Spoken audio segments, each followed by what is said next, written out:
Ada satu sobatku yang setia, haleluya, tak pernah dia tinggalkan diriku. Amin, haleluya. Di waktu aku susah, haleluya, waktu ku sendirian, dia selalu menemani diriku. Sekali lagi, haleluya. Ada satu sobatku yang setia, amin, haleluya, tak pernah dia tinggalkan diriku. Amin, haleluya. Di waktu aku susah, haleluya, waktu ku sendirian, dia selalu menemani diriku. Amin, haleluya. Namanya Yesus, haleluya, namanya Yesus, haleluya. Nama Yesus yang menghibur hatiku. Amin, haleluya. Namanya Tuhan Yesus, haleluya. Namanya Tuhan Yesus, haleluya. Nama Tuhan Yesus yang selalu memberiku damai sejahtera. Amin, haleluya. Ada satu sobatku yang setia, amin, haleluya, tak pernah dia, Yesus, dia tidak pernah tinggalkan hidupku. Amin, haleluya. Di waktu aku susah, haleluya, waktu ku sendirian, dia selalu menemani diriku. Amin, haleluya. Namanya Yesus, haleluya. Namanya Yesus, haleluya. Nama Yesus yang selalu menghibur hatiku. Amin, haleluya. Namanya Yesus, haleluya. Namanya Yesus, haleluya. Nama Yesus yang menghibur hatiku. Namanya Yesus, haleluya. Namanya Tuhan Yesus. Nama Yesus yang menghibur hatiku. Amin, haleluya. Namanya Yesus, haleluya. Namanya Yesus, haleluya. Nama Yesus yang menghibur hatiku. Amin, haleluya.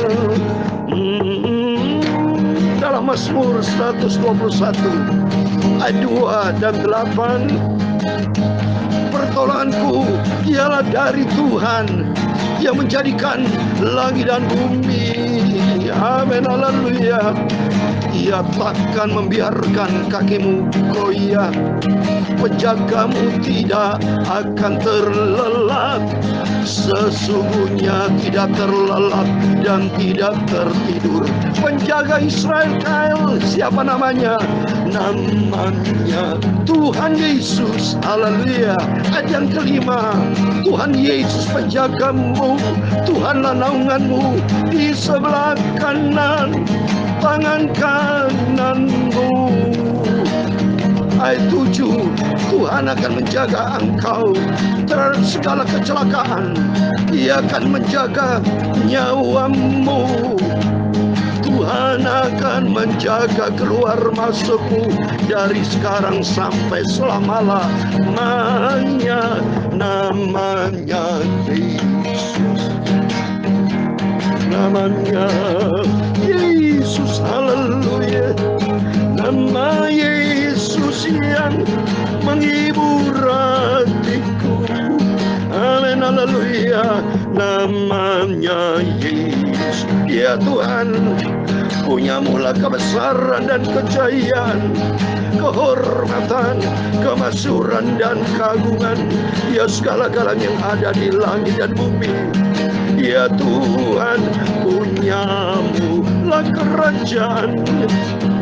Engkau yang tertinggi itu, melebihi segala-galanya sebagai kepala. Sebab kekayaan dan kemuliaan berasal daripadamu. Haleluya. Dan engkaulah yang berkuasa atas segala-galanya. Amin. Haleluya. Dalam tanganmu lah kekuatan dan kejayaan. Dalam tanganmu lah kuasa membesarkan dan mengukuhkan atas segala-galanya. Amin. Sekarang ya Tuhan Yesus Bapa kami bersyukur kepadamu dan memuji namamu yang agung itu maha sempurna. Amin. Haleluya. Namanya Yesus. Haleluya. Namanya Tuhan Yesus. Haleluya. Nama Yesus yang menghibur hatiku. Terima kasih Tuhan Yesus. Sucikan mulut kami, sucikan hati kami.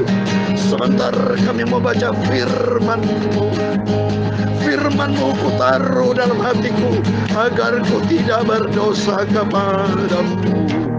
Hidupku dibentuk ya Tuhan, untuk menjadi serupa dengan Tuhan Yesus. Hidupku pakai Tuhan untuk kemuliaan namamu, untuk membesarkan namamu yang agung dan sempurna. Terima kasih. Ampuni dosa kami, segala kesalahan kami. Ampun ya Bapa. Roh Kudus kami tuntun hidupku, untuk kami melangkah hari demi hari untuk menjadi serupa dengan Tuhan Yesus, sampai hidupku nanti kelak masuk di dalam kerajaan surga kekal selama-lamanya. Dalam nama Tuhan Yesus kami hamba sudah berdoa. Haleluya. Amin. Puji Tuhan. Shalom dan selamat pagi. Selamat kita berjumpa kembali di dalam kasih Bapa kita Tuhan Yesus Kristus. Sebab hanya di dalam Dia Yesus Kristus ada damai sejahtera. Sesuai dengan firman Tuhan kita katakan tadi, Mazmur 121 ayat 2 sampai 8, pertolonganku ialah dari Tuhan yang menjadikan langit dan bumi. Namanya Yesus itu tertulis di dalam Matius pasal 1 ayat 21. Dia juru selamat umat manusia. Namanya Yesus. Saya mau baca Matius 1 ayat 21. Ia akan melahirkan anak laki-laki, dan kau menamakan dia Yesus, karena dialah yang akan menyelamatkan umatnya dari dosa mereka. Menyelamatkan umatnya siapa? Kita semua adalah umat Tuhan, yang kita dulu kita orang berdosa, tapi oleh karena kasih Tuhan kita diselamatkan. Namanya Yesus tertulis juga saudara dalam Wahyu pasal 22 ayat 16, dikatakan demikian. Wahyu 22 ayat 16. Aku Yesus telah mengutus malaikatku untuk memberi kesaksian tentang semuanya ini kepadamu bagi jemaat-jemaat. Aku adalah tunas yaitu keturunan Daud, bintang timur yang kilang gemilang. Amin. Haleluya. Dia memang secara manusia keturunan Daud, karena lahir sebagai manusia dalam rangka berinteraksi dengan manusia.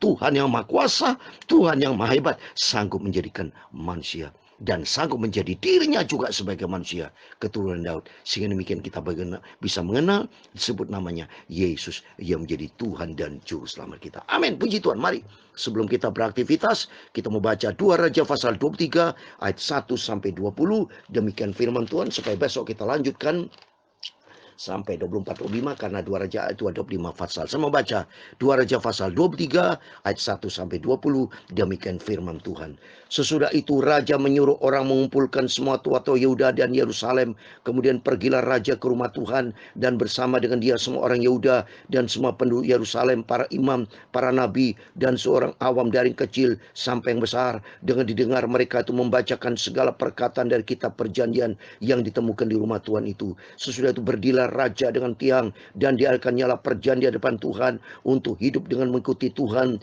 dan tetap menuruti perintah-perintahnya, peraturan-peraturannya dan ketetapannya dengan segenap hati, dengan segenap jiwa, dan untuk menepati perkataan perjanjian yang tertulis dalam kitab itu, dan suruh rakyat turut mendukung perjanjian itu. Raja memberi perintah kepada imam besar Hilkiah dan kepada para imam tingkat 2 dan kepada para penjaga pintu untuk mengeluarkan dari bait Tuhan segala perkakas yang telah dibuat untuk Baal dan Asyera dan segala tentara langit, lalu dibakarnya semua itu di luar kota Yerusalem, di padang-padang Kidron, dan diangkutnya abunya ke Betel. Ia memberhentikan para imam dewa asing yang telah diangkat oleh raja-raja Yehuda untuk membakar korban di bukit pengorbanan di kota Yehuda dan di sekitar Yerusalem. Juga orang-orang membakar korban untuk Baal, untuk dewa matahari, untuk dewa bulan, untuk rasi-rasi bintang, dan untuk segenap tentara langit. Di bawahnya lah tiang-tiang berhala dari rumah Tuhan keluar kota Yerusalem ke sungai Kidron, lalu dibakarnya di situ dan ditimbukannya, ditumbuknya halus-halus menjadi abu, kemudian dicampakkannya abunya ke atas kuburan rakyat jelata. Ia merobohkan petak-petak pelacuran bakti yang ada di rumah Tuhan, tempat orang-orang perempuan bertenun sarung untuk Asyera. Disuruhnya lah datang semua imam dari kota-kota Yehuda, lalu ia menajiskan bukit-bukit pengorbanan, tempat para imam itu membakar korban dari Geba sampai Berseba. Dirobohkannya pula bukit-bukit pengorbanan di pintu-pintu gerbang yang ada dekat lubang pintu gerbang Yosua, penguasa kota itu, yang ada di sebelah kiri kalau orang memasuki pintu gerbang kota itu. Tetapi para imam bukit-bukit pengorbanan itu tidak boleh naik ke mezbah Tuhan Yerusalem. Hanya mereka boleh memakan roti yang tidak beragi di tengah-tengah saudara-saudara mereka. Ia menajiskan juga Tofet yang ada di lembah Bin Hinom, supaya jangan orang mempersembahkan anak-anaknya sebagai korban dalam api untuk dewa Molok. Dibuangnya lah kuda-kuda yang ditaruh oleh Raja Yehuda untuk dewa matahari di pintu masuk ke rumah Tuhan dekat bilik Nathan Melek, pegawai istana yang tinggal di gedung samping. Juga kereta-kereta dewa matahari dibakarnya dengan api. Mezbah-mezbah yang ada di atas toh tempat peranginan Ahaz yang dibuat oleh Raja Yehuda, dan mezbah dibuat Manasye di kota di kedua pelataran rumah Tuhan, dirobohkan oleh raja, diremukkan di sana, lalu dicampakkannya abunya ke sungai Kidron. Bukit-bukit pengorbanan yang ada di sebelah timur Yerusalem, di sebelah selatan bukit kebusukan, dan yang didirikan oleh Salomo raja Israel untuk Astoret dewa kejian semayam orang Yahudi Sidon, dan untuk Kamos dewa kejijikan sembahan Moab, dan untuk Milkom dewa kejian sembahan orang Amon dinajiskan oleh raja. Ia memecahkan tugu-tugu berhala dan menebang tiang-tiang berhala, lalu ditimbuninya tempat-tempat itu penuh dengan tulang-tulang manusia. Juga mezbah yang ada di Betel, bukit pengorbanan yang dibuat oleh Yeroboam bin Nebat yang mengakibatkan orang Israel berdosa. Mezbah dan bukit pengorbanan itu pun dirobohkannya dan batu-batunya dipecahkannya, lalu ditumbuhnya halus-halus menjadi abu dan dibakarnya tiang berhala. Dan ketika Yosef berpaling, dilihatnya lah kuburan-kuburan yang ada di gunung di sana, lalu menyuruh orang mengambil tulang-tulang dari kuburan-kuburan itu, membakarnya di atas mezbah dan menajiskannya sesuai dengan firman Tuhan yang telah disuruhkan oleh abdi Allah yang telah menyuruhkan hal ini. Ia berkata, apakah tanda keramat yang kulihat ini? Lalu orang-orang kota itu menjawab dia, itulah kuburan abdi Allah yang sudah datang dari Yehuda dan yang telah menyuruhkan segala hal yang telah kau lakukan terhadap mezbah Betel ini. Lalu katanya, biarkanlah itu, jangan ada orang menjamah tulang-tulangnya, jadi mereka tidak mengganggu tulang-tulangnya dan tulang-tulang nabi yang telah datang dari Samaria. Juga segala kuil bukit-bukit pengorbanan yang di kota Samaria yang dibuat oleh raja-raja Israel untuk menimbulkan sakit hati Tuhan dijauhkan oleh Yosua, dan dalam hal ini bertindak tepat seperti tindakannya di Betel. Ayat 20 terakhir, ia menyembelih di atas mezbah itu semua imam bukit-bukit pengorbanan yang ada di sana, dan dibakarnya tulang-tulang manusia di atasnya, lalu pulang ia ke Yerusalem. Amin, puji Tuhan.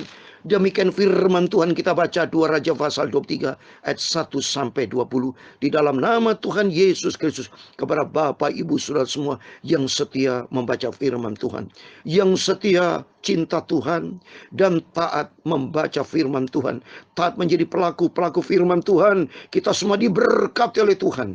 Mari dengan semangat yang tinggi pagi ini kita komit dengan Tuhan hari demi hari. Kita melangkah bersama Tuhan. Cinta Tuhan Yesus, setia kepada Bapa kita Tuhan Yesus, dan taat menjadi pelaku firman Tuhan. Hidup berkenan, menyenangkan hati Tuhan, itu yang membuat hati Tuhan senang. Seperti kalau kita lihat sini, Raja Yosia, raja yang bertaubat, raja yang hidupnya untuk menyenangkan hati Tuhan. Contoh konkret, semua tugu-tugu berhala, semua dewa-dewa, semua dihancurkan.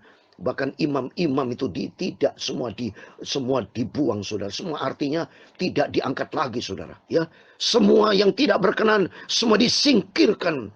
Semuanya dia hidup untuk menyenangkan hati Tuhan. Coba nih, di ayat 19, juga segala kuil bukit-bukit pengorbanan yang kota-kota Samaria yang dibuat oleh raja-raja Israel untuk menimbulkan sakit hati Tuhan dijauhkan oleh Yosia. Dan dalam hal ini ia bertindak tepat seperti tindakan di Betel. Artinya di Betel itu rumah Tuhan. Tindakannya seperti di dalam firman Tuhan. Tindakannya menurut apa yang Tuhan perintahkan. Dan akhirnya dia kembali ke Yerusalem. Yerusalem, the city of peace. Artinya kembali kepada Tuhan. Melalui firman Tuhan pagi yang indah ini. Supaya kita belajar Yosia hidupnya takut akan Tuhan. Hidup menyenangkan hati Tuhan. Dia kembali kepada Tuhan. Memang betul firman Tuhan tidak boleh, saudara. Menyembah patung, dewa, kita datang ke dukun, paranormal. Itu dibenci, itu sudah diatur oleh Tuhan. Saya mau baca kitab Keluaran pasal 20 ayat 2, 3, 4, 5. Saya mau baca demikian firman Tuhan. Keluaran 20 mulai dari ayat 2, 3, 4, 5. Akulah Tuhan Allahmu yang membawa engkau keluar dari Mesir, dari tempat perbudakan. Jangan ada padamu Allah lain di hadapanku. Jangan membuat bagimu patung yang menyerupai apapun yang ada di langit di atas, atau di bumi di bawah, atau ada di dalam air atau di bawah bumi. Jangan sujud menyembah kepadanya atau beribadah kepadanya, sebab aku Tuhan Allahmu adalah Allah yang cemburu, yang membalaskan kesalahan bapa kepada anaknya, kepada keturunan yang ketiga dan keempat dari orang-orang membenci aku. Jangan sampai dalam nama Tuhan Yesus. Dari perjanjian lama sampai perjanjian baru, semua sama. Karena dia satu-satunya harus kita sembah. Tidak ada beribadah lain. Seperti hari ini, komitmen kita pagi dan malam. Saya sebagai hamba Tuhan, mengajak Bapak, Ibu, Saudara. Tiap hari, setiap saat, membangun persekutuan dengan Tuhan. Makin kita mau intim dengan Tuhan. Karena tidak ada beribadah lain. Dia satu-satunya Tuhan dan Juru Selamat kita. Tidak yang lain. Karena nanti kalau Yesus datang, semua mata akan melihat hanya Yesus. Saya mau kasih satu ayat terakhir. Wahyu pasal 1 ayat 7. Dia akan datang kembali, saudara. Wahyu pasal 1 ayat 7 dikatakan. Wahyu pasal 1 ayat 7 dan 8. Lihatlah, ia datang dengan awan-awan. Dan setiap mata akan melihat dia. Juga mereka yang telah menikam dia. Dan semua bangsa di bumi akan meratapi dia. Amin. Aku adalah Alfa dan Omega, firman Tuhan Allah yang ada dan yang sudah ada dan yang akan datang, yang maha kuasa. Amin. Siapa dia? Yesus Kristus. Dia akan datang sebagai Raja segala raja. Dan setiap mata akan melihat. Tapi bagi kita yang setia sama Tuhan, kerinduan kita rapture, diangkat hidup-hidup. Tubuh kita yang hina ini diubah dengan tubuh penuh dengan kemuliaan Tuhan. Hidup bersama dengan Tuhan Yesus. Mari kita mencinta Tuhan. Ada satu sobatku yang setia, namanya Yesus. Kita cintai, kita ikuti firman Tuhan. Mari kita mau menyenangkan hati Tuhan. Sampai nanti kalau kita berjumpa dengan Tuhan Yesus. Tuhan memberkati kita semua. Ada satu sobatku, haleluya, yang setia, amin, haleluya. Tak pernah dia tinggalkan diriku. Amin, haleluya. Di waktu aku susah, waktu ku sendirian, haleluya. Dia hanya Tuhan Yesus menemani hidupku. Amin, haleluya. Namanya Yesus, haleluya. Namanya Yesus, haleluya. Nama Yesus yang menghibur hatiku. Amin, haleluya. Namanya Yesus, haleluya. Namanya Yesus, haleluya. Nama Yesus yang menghibur hatiku. Amin, haleluya. Nama Tuhan Yesus Kristus, Juru Selamatku. Amin. Tuhan Yesus Kristus, Juru Selamat kita. Amin. Tuhan Yesus Kristus memberkati engkau dan melindungi engkau. Tuhan menyinari engkau dengan wajahnya dan memberi engkau kasih karunia. Tuhan menghadapkan wajahnya kepadamu dan memberi engkau damai sejahtera. Bapa kami yang di surga, dikuduskanlah namamu, datanglah kerajaanmu, jadilah kehendakmu di bumi seperti di surga. Berikan kami pada hari ini makanan kami secukupnya, dan ampunilah kami akan kesalahan kami, seperti kami juga mengampuni orang bersalah kepada kami. Dan jangan membawa kami ke dalam pencobaan, tetapi lepaskan kami daripada yang jahat, karena engkaulah yang mempunyai kerajaan dan kuasa dan kemuliaan sampai selama-lamanya. Amin. Tuhan memberkati Bapak Ibu Saudara semua.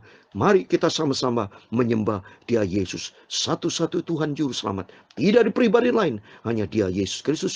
Tuhan memberkati dan Tuhan bersama kita. Immanuel, puji Tuhan. Haleluya. Amin.